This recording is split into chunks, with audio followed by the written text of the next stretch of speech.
So this is part 7. I'm about to finish the email.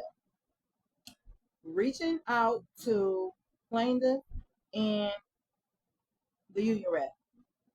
The first time I reached out to plaintiff was on May 19th. On my off day, I called the job and spoke with the receptionist to get clarification on how to go about speaking to a union rep. And she informed me that I had to speak with the supervisor first, which doesn't make any sense.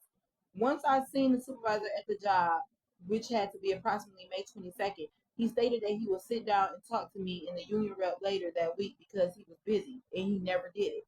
But he never did. As a matter of fact, he stopped speaking to me completely. They never assisted. The second time I reached out to him was on June 5th. I informed him that Manager A had been very rude and disrespectful, even pointing her finger in a hostile manner because I had taken a break. I also informed him that I wanted to file a grievance against Manager A, Manager B, and Manager C. He asked how long I've been with the company and whether I had any witnesses, as uh if like he had already had his mind made up.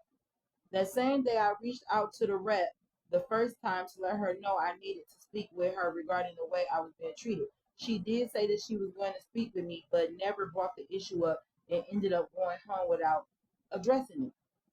Allegations of this time by Manager C, Manager B, and one of the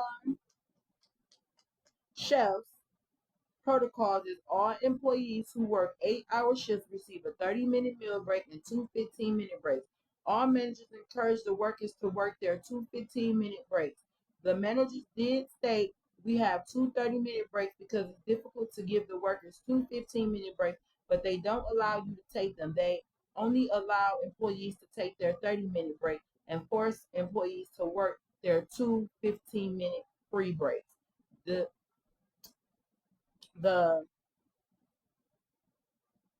Manager C takes Manager C takes employee designated food before other staff, despite already having $100 provided for the company.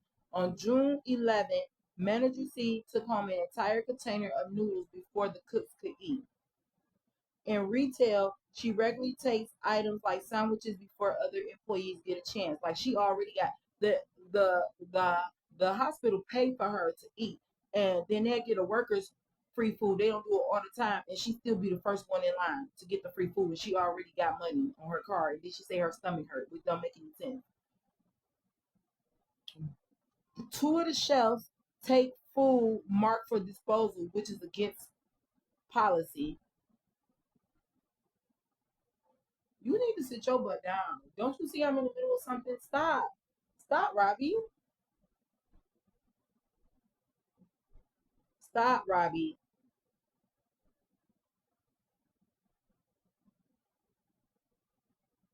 Hold on, y'all. So the shelves take food marked for disposable, which is against company policy. Manager B also forces employees to participate in the 11 a.m. meeting, whether they're on the clock or not. She's constantly yelling and belittling employees. Manager B has an employee by the name of, I'm not going to disclose her name, of course, who has IBS, training all new trade passers, and she goes to the bathroom regularly and never is seen washing her hands. Remind y'all, we dealing with food that's of people that's already sick. They kept her nasty ass and got rid of me, a bitch that was washing their hands all the time. So anywho, washing regularly and never is seen washing her hands in the hand washing thing, which is proper protocol. Last week she was touching her backside, no lie, digging straight in her ass. She never went to go wash her hands. Also, she talks about the employees in front of the.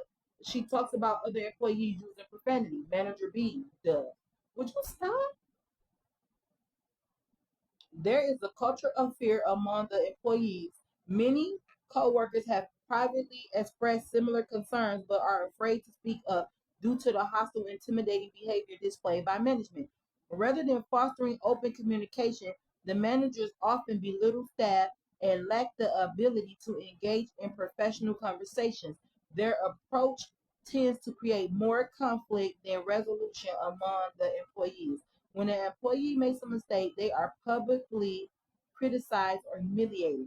However, when a manager makes a mistake, they expect understanding and compassion, the very things they fail to offer to their team. This double standard has led to toxic environments which trust and respect are lacking. The union representation failure to properly advocate for employees remain neutral during disputes.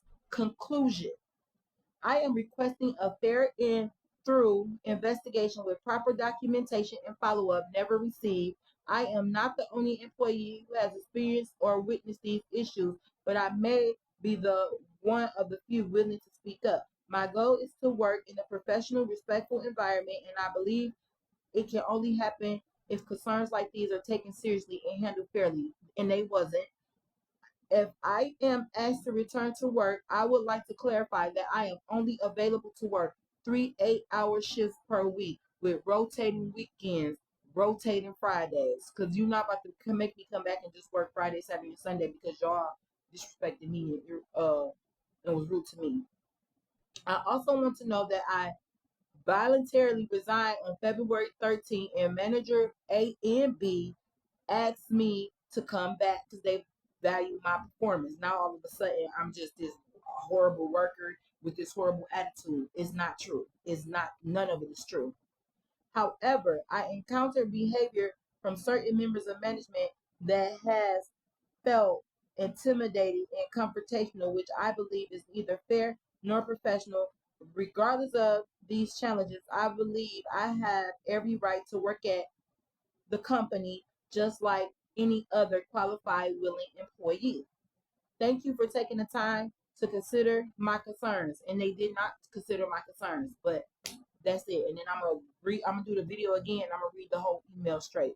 But I just had to get that off my chest because it's been 2 months and they still fighting me tooth and nail, talking about I'm the problem, this, that, and the third. Won't give me my union rep information. Like, come on now. If you're gonna do wrong with your chest out. Don't be hiding your hands. Y'all know what y'all did to me. Period.